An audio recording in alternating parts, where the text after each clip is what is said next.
Thank you, Devin, and welcome everybody to this afternoon's webinar. As Devin mentioned, I'm with the Ohio Development Services Agency Office of Community Development. It's still a rather new name for us. I'm sure some of you still know us as the Ohio Department of Development and the Office of Housing and Community Partnerships, but we're the same office with just a different name. We are located within the Community Services Division, and we administer primarily federal funding.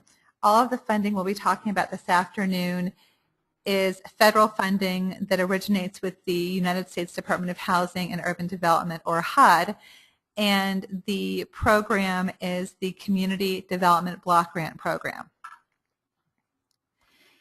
Prior to 2012, we administered 3 programs for downtown revitalization. The first was known as the Tier 1. It was a program to fund downtown revitalization planning. The second was called the Tier 2, or Comprehensive Downtown Building Revitalization and Streetscape Program. And the third was the Tier 3, or the Downtown Targets of Opportunity, otherwise known as Discretionary Program. Due to a lack of funding, we suspended the Tier 1 and Tier 2 programs in fiscal year 2012. And for those of you not familiar with our fiscal year, we run July 1st through June 30th. So we're within the last quarter of our fiscal year 2012. We did continue to administer funding through our Tier 3, or Downtown Targets of Opportunity program, and we expanded that program in 2012 in order for communities to be able to fund projects that included the revitalization of more than one structure. For 2013, we've restructured our community development program to include a downtown revitalization competitive set-aside. We are continuing to administer our discretionary program for downtown targets of opportunity, and we also have opportunities through some of our other programs, like our allocation program and our economic development program, for projects within community central business districts. So this afternoon I'll be talking through those programs, who's eligible, how you can access funds, what dollar amounts available, etc. So starting with our 2013 Community Development Program, most of you probably know this program as the allocation program or the old formula program. And the primary funding that comes through this program is for flexible housing and community development needs that are locally identified and eligible under either the low moderate income or Slum and Blight national objective. For 2013, we have restructured the Neighborhood Revitalization Program, which is one of the 3 competitive set-asides. We've also introduced a new critical infrastructure program, and we have restructured our downtown revitalization program, which is the topic of this afternoon's webinar, to provide funding for central business districts, aid in the elimination of slums or blighted conditions, and create and retain permanent private sector job opportunities for low moderate income households.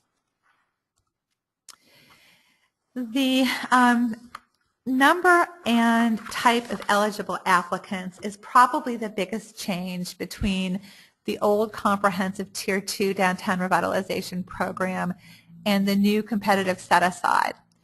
We have restricted eligible applicants to the 79 non-entitlement counties. Counties must apply on behalf of non-direct cities and villages. And then also 26 cities with low moderate income populations of at least 30% based on the 2000 census, and total populations of at least 15,000 based on the 2010 census. Historically, our comprehensive downtown Tier 2 program, we allowed villages and smaller cities to apply directly. And so we are encouraging communities that were formerly eligible and administered successful Tier 2 programs to work through their counties of jurisdiction to access funding for the 2013 Community Development Program. The total amount of funding for the Community Development Allocation Program is about half of $20.2 million that was based on an estimation from the 2012 program funding. Of that $20.2 million, approximately 40%, or $8.1 million, will be allocated to the 3 competitive set-aside programs. So again, that's neighborhood revitalization, critical infrastructure, and the downtown revitalization program. We have intentionally chosen not to set a certain dollar amount for each one of the competitive set-asides. Rather, we want to fund the best projects that come out of each of those programs. So potentially in 2013, we could fund 20 downtown applications, 0 neighborhood revitalization, and 2 critical infrastructures. Continuing the program in 2014, if the stronger applications came out of the competitive critical infrastructure program, we might fund more projects there and not as many projects out of our downtown revitalization program. So the message there is for communities to structure really strong downtown applications to be able to access a majority of the $8.1 million for downtown revitalization activities. The applications for the community development programs were posted on April 5th of 2013. There are 4 separate applications, and so for communities that are interested in downtown revitalization funding, there is a specific application that's been created for that competitive set-aside. However, there's only one set of instructions that covers all 4 programs. So you will need to go to the appropriate tab in order to be able to start the instructions for the downtown revitalization program application.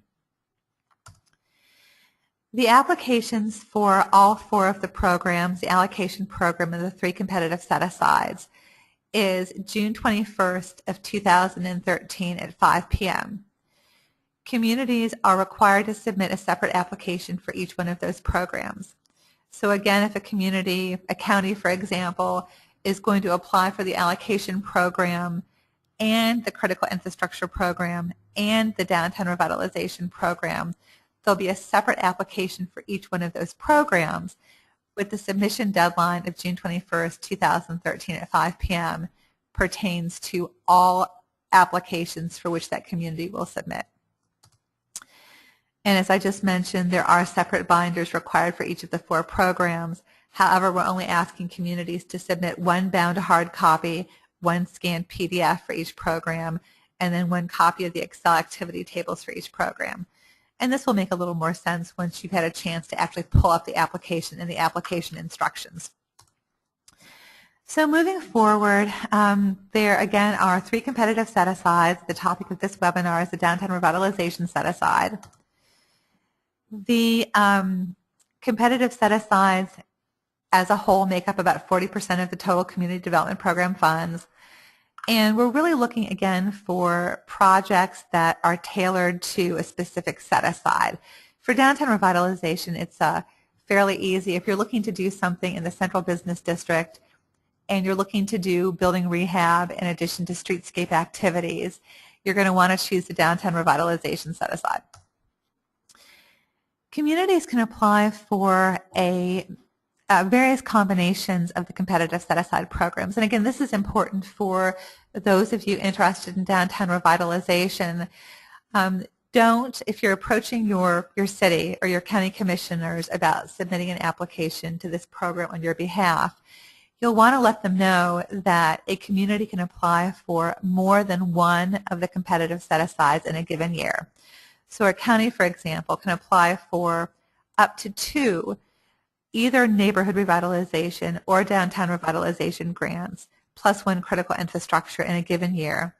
Cities can apply for either neighborhood revitalization or downtown revitalization, plus 1 critical infrastructure in a given year.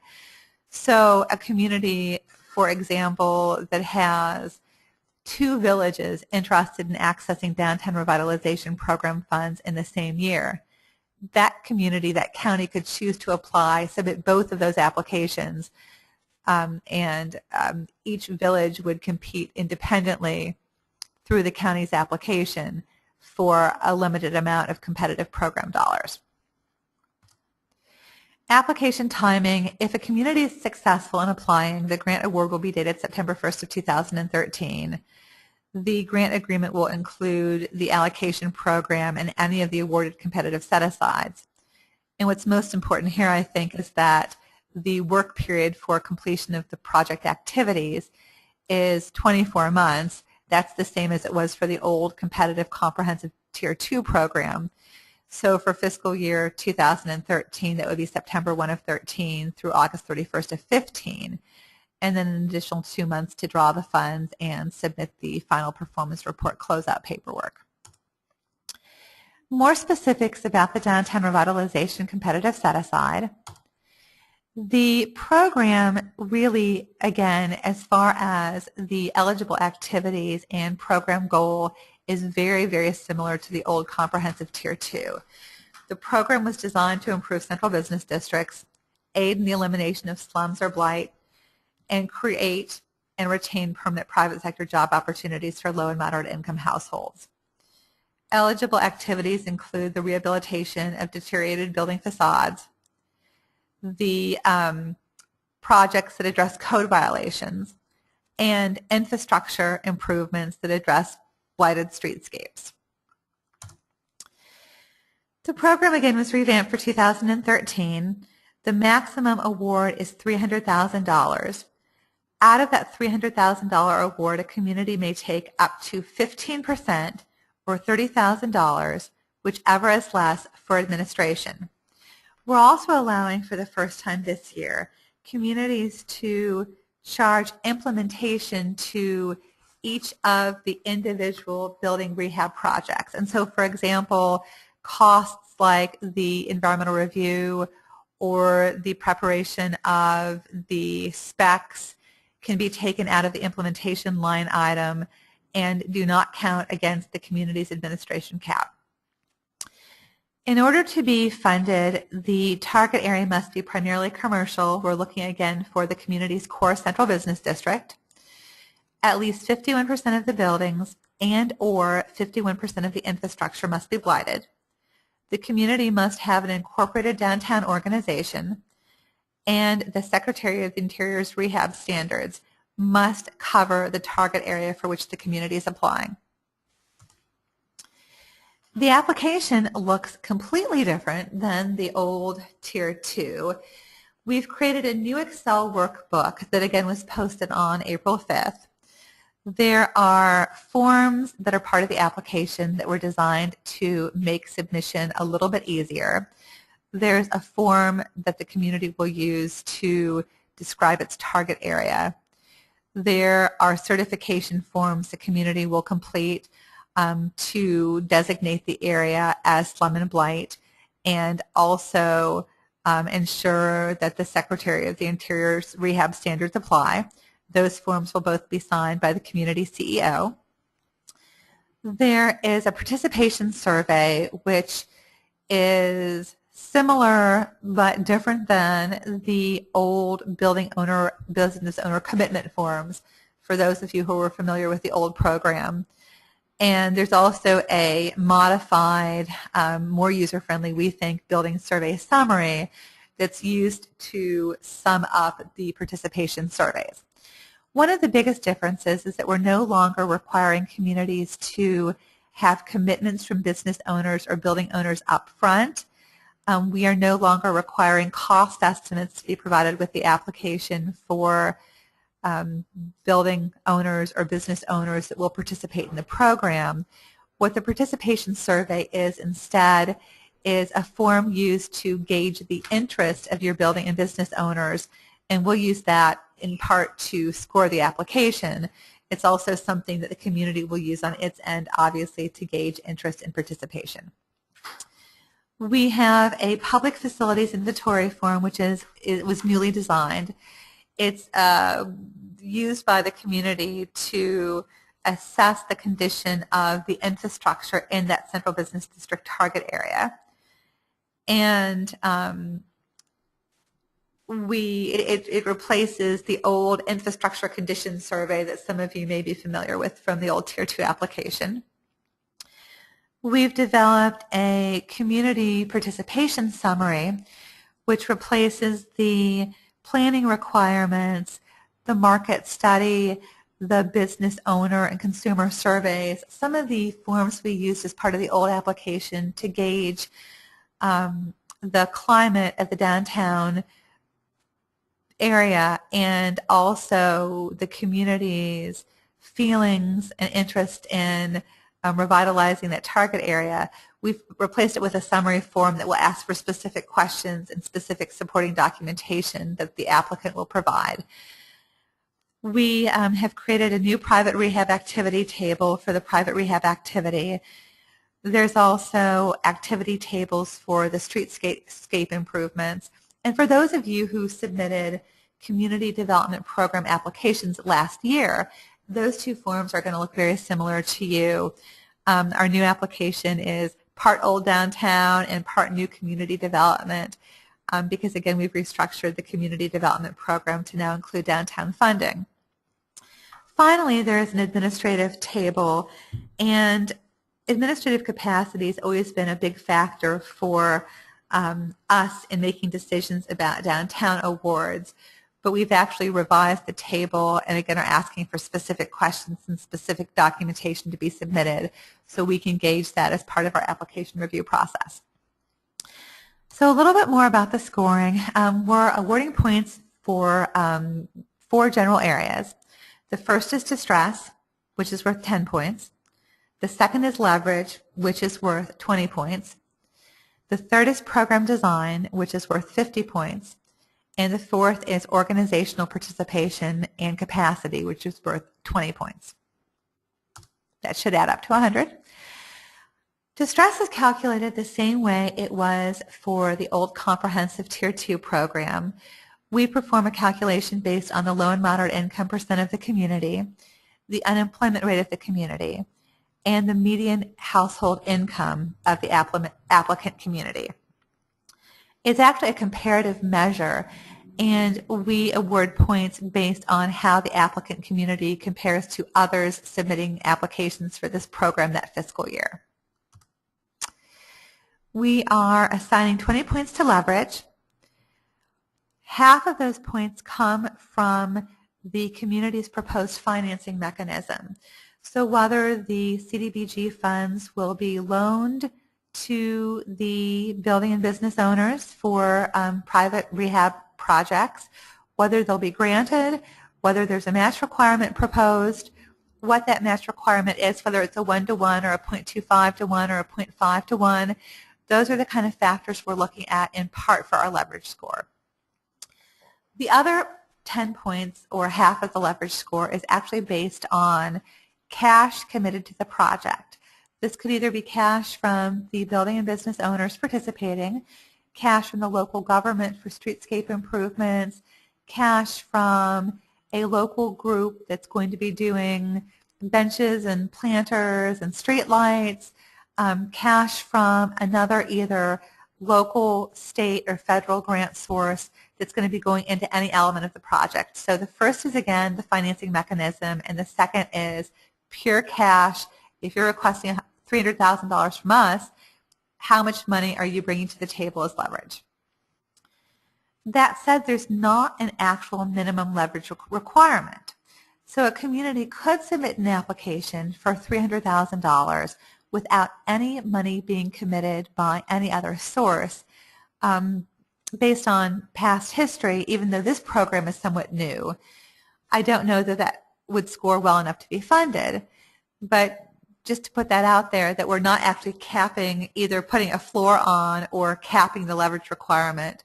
So communities that don't have big streetscaping projects or are looking to maybe further incentivize the building and business owners to make improvements to their buildings are welcome to submit an application that is less than the old 1-to-1 required leverage ratio. And then for communities that are committing dollars from their community development program allocation or program income, I think some of you know that better as economic development program revolving loan fund funds, additional points are awarded for those sources of funding. Next is design. 50 points come in this category. A portion of that is scored on consistency with identified public facility priorities. So for example, if you are looking to do sidewalks and curbs and you submit documentation to us showing us that they're in pretty good shape and it's more cosmetic improvements, but your actual public utilities are failing, you're not going to score very high because your application's not consistent with the current condition of the infrastructure and the identified public needs. So what we're looking for are improvements to streetscape that are consistent with the current condition of the infrastructure and also with the identified public needs based on your community outreach to your building and business owners and also your residents in your community. The second piece of the design component is a measure of the physical improvement to the private buildings. So we're looking at the total number of buildings in the target area, how many of those are substandard, and how many of those buildings will be improved with your project as gauged by your interested participant summary. Again, that's the old building owner, business owner commitment form. There's a form in the application where the building or business owner will actually state whether they're definitely going to participate, whether it's likely, whether they think they might, or they're not likely, with an estimated dollar amount of participation. And we use that to gauge the estimated physical improvement to the private buildings as part of your application. Continuing with design, we award points for participation in the Ohio Main Street program. It's not a requirement of funding, but communities that are Ohio Main Street programs will receive a few additional points over those who are not. And then funding based on administrative capacity. And this, again, is the administrative capacity of the applicant community, so the city or county that's applying for the funds. We also take into consideration, though, the Business Owners Association, if there is a Main Street community or a downtown business manager, and what kind of experience those positions have in administering CDBG funds and administering downtown revitalization type activities in scoring a community's administrative capacity. And then finally, I believe, for the design component, we have a measure of sustainability of the downtown revitalization efforts. So what we're looking for is a community that's been investing in its downtown prior to the initiation of this program, will be doing coordinated activities in conjunction with this funding during the downtown grant period, and also a community that has plans outside this 2-year grant window to continue to invest in its central business district. Then finally, for the scoring, the final 20 points come in the area of organization, participation, and capacity. This is where we look at the strength of the business owners or building owners association. We will measure that on factors such as the longevity of the organization and its recent activity in the downtown area. We're also going to be looking at the outreach strategy that the communities use to engage both private citizens and building and business owners in gearing up for this program. So we want to see that there's community support from the building and business owners, not only in terms of the private rehab investment, but also in terms of the business climate, and then, of course, the community citizens as well, because most of the activity in community central business districts come from those who actually live and work in the community. And just a quick example project. It's a pretty simple example, but in this case, our example community has targeted 2 blocks of Main Street. The community will be assisting 8 building or business owners with facade improvements. They've determined they're going to award grants, that's their finance mechanism, with a 0.5 to 1 match requirement for the building and business owners. They're also going to be requesting funds from the grant to do sidewalk improvements, and the county will commit some of its allocation funding and program income to resurface that stretch of Main Street as part of the streetscape improvements for match in a comprehensive effort. So pretty simple example, but that's the kind of thing we're looking for application to this program. Moving forward, we are bringing back our discretionary downtown targets of opportunity program for 2013. Because we have set aside funds out of our community development program for downtown revitalization, the dollar amount of funds that are available for the discretionary program is less than it was in 2012. We have about $1 million allocated to the discretionary program. Of that $1 million, we don't anticipate awarding more than 50% to downtown targets of opportunities projects. So if there are no funds recaptured during fiscal year 2013, that's only about $500,000. Awards can be made for single building projects, and this is what the program was designed to do when it was created a number of years ago. We opened it up to communities that were going to be doing multiple building projects last year because, again, there was not downtown revitalization program funding available through either the old Tier 2 or this new competitive set-aside. We think it's important to still allow communities to apply for multiple building projects, but because we have the funding set aside for the downtown revitalization program, the applicant community is going to need to demonstrate that the program's not a good fit for the competitive set-aside in order to submit a discretionary application for multiple buildings. So if you're looking to do, my thought would be maybe 2 buildings at an intersection of your central business district, that still might be a good discretionary application. If you're looking to do 3 or 4 or 5 stretched out over a block or 2 blocks in a slightly larger target area, you're probably going to want to go in through the competitive set-aside downtown revitalization program. Keys here is that unlike the downtown revitalization program, your buildings must be identified at the time of application. Your matching funds must also be committed at the time of application.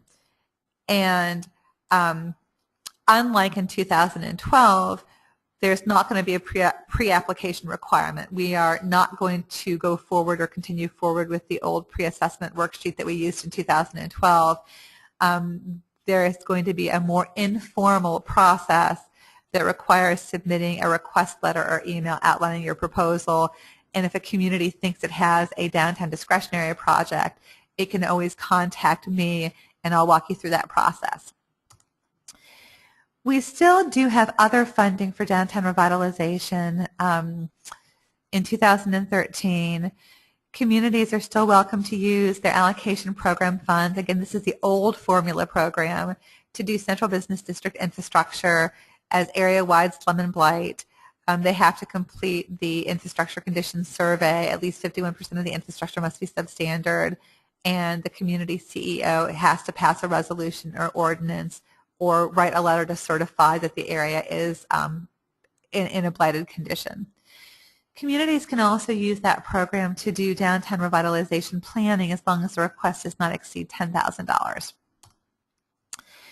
We have brought back our economic development program for 2013 for projects that include fixed asset financing, job creation for low moderate income persons. And projects funded with this program must meet all the other parameters of the program. Michael Kinniger is our economic development coordinator, and his contact information is at the end of this presentation. Communities that have program income or economic development revolving loan fund funds are always welcome to use those funds to do downtown revitalization activities, whether it's a building rehab project, central business district infrastructure, or planning. And Mike Novikov is the contact for that program. His contact information is also at the end of this presentation.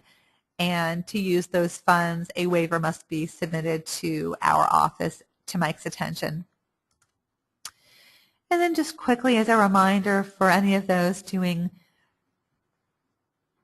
downtown revitalization projects with community development block grant program funds, all of the projects must meet the national objective of elimination of slums or blighted conditions.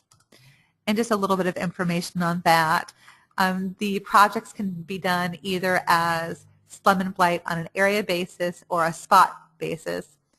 The area basis is addressing the conditions in an entire area. The spot is specific to a single structure or a single location. Activities meeting the Slum and Blight National Objective are not based on the income of residents. They are activities that need to be undertaken to improve the deteriorating conditions of the area. And in order to define something as slum or blighted, it must meet that definition under the state and local law.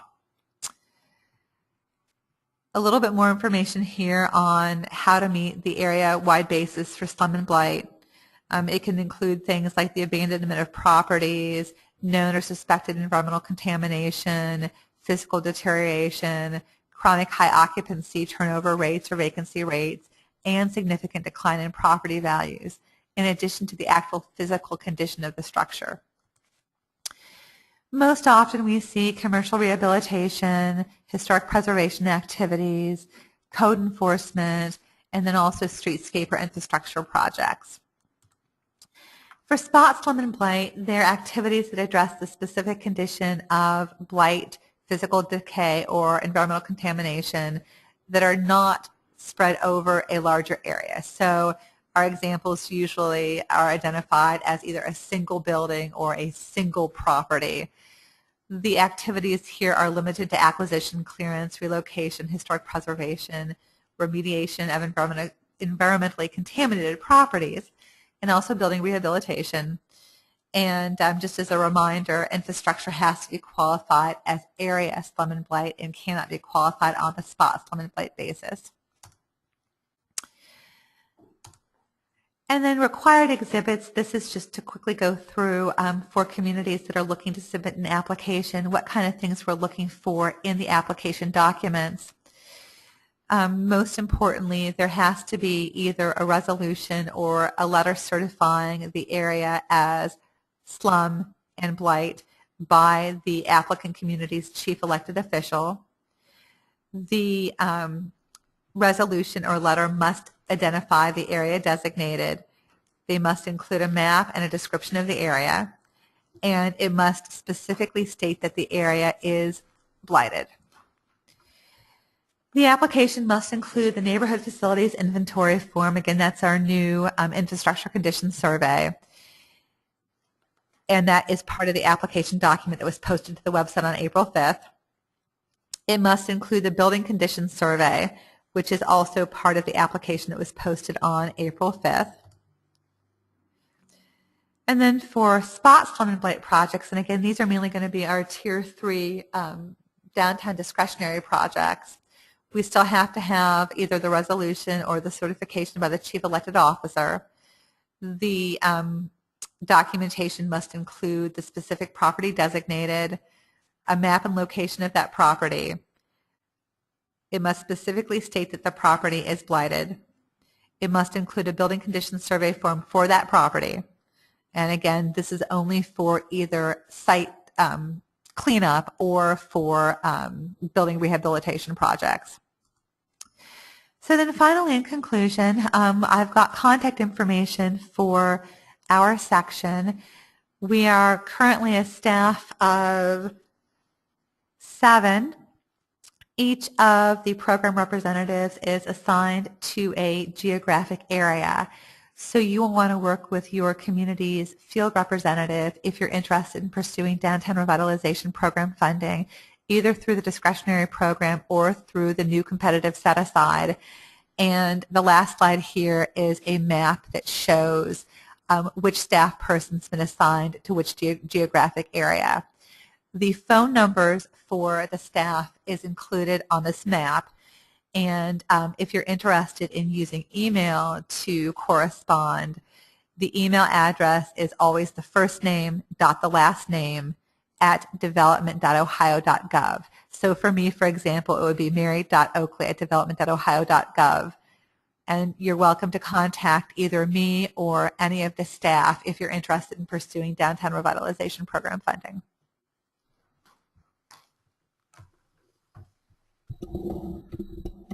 Thank you, Mary. We're going to take a short commercial break here before we start taking questions, but please start typing in any questions you have now. To start off with, as Ohio's official historic preservation and Main Street organization, Heritage Ohio fosters economic development and sustainability through preservation of historic buildings, revitalization of downtowns and neighborhood commercial districts, and the promotion of cultural tourism. So if you enjoyed today's webinar, please think about becoming a member of Heritage Ohio. And you can find more information about that on our website, which is www.heritageohio.org.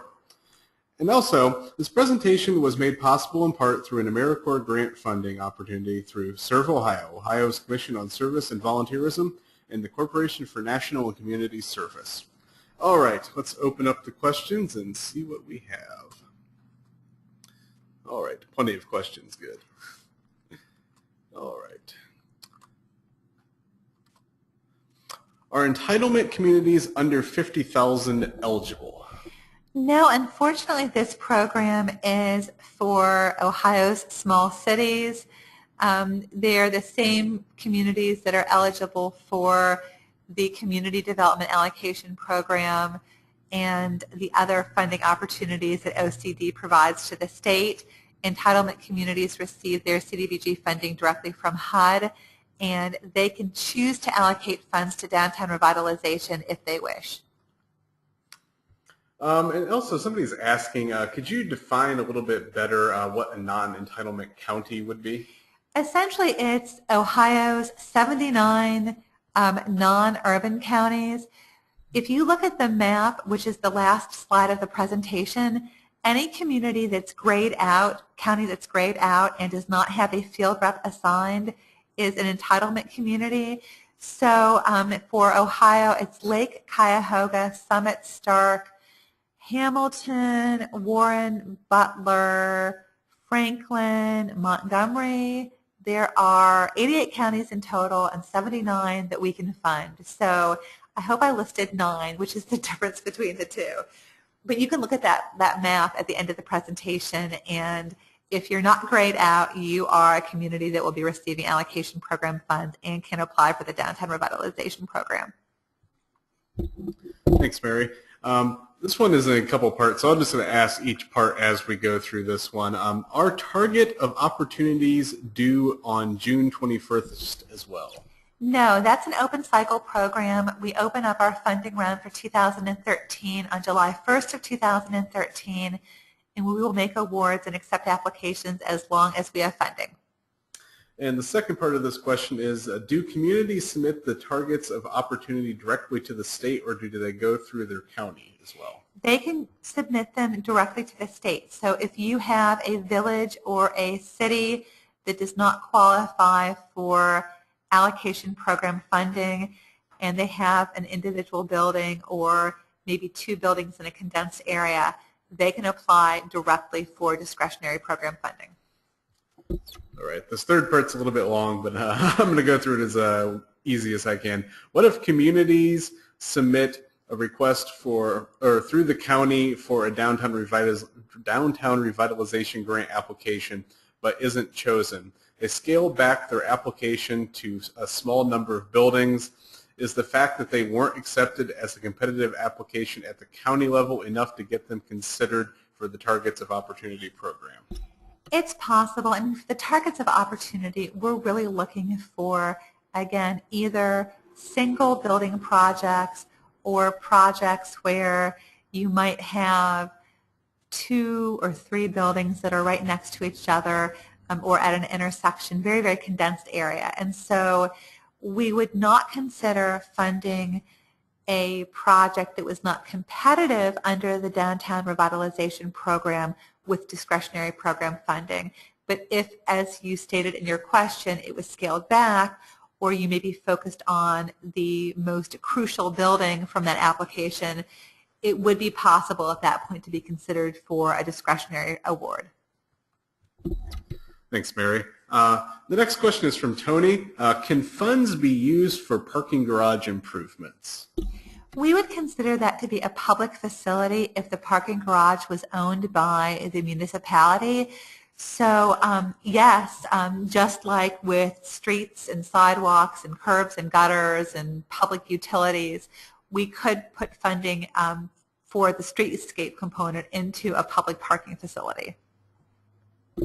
Thanks, Mary. Lauren has a question. How is the county supposed to pick if they get more than 2 downtown project applications? Will the state provide them with guidance on how to rank them?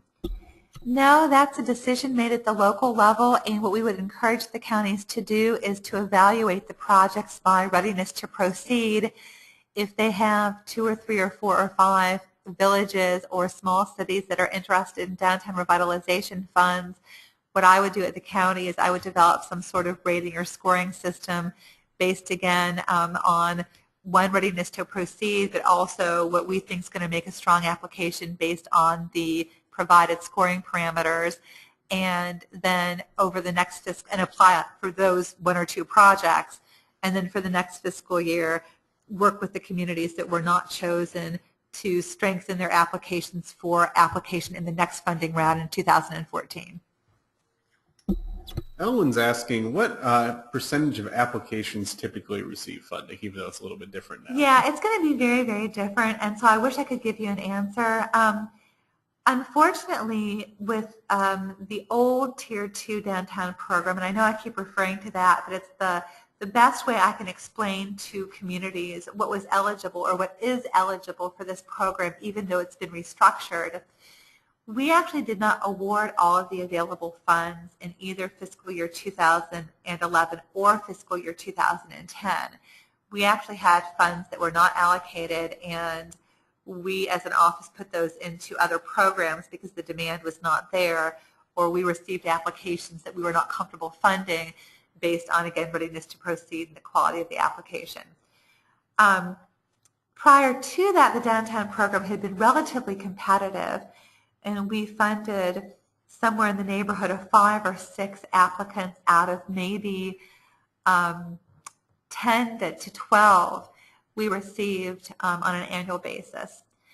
We're hoping it becomes competitive again, but the other caveat, or the other unknown here, I guess, is that in addition to competing against other downtown revitalization program applicants, the downtown projects are also competing against the neighborhood revitalization and critical infrastructure that I mentioned briefly at the onset.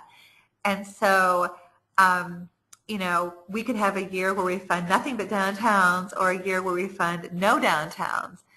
It's really based on the basket of applications we receive and how strong those are. So I don't know, is my answer.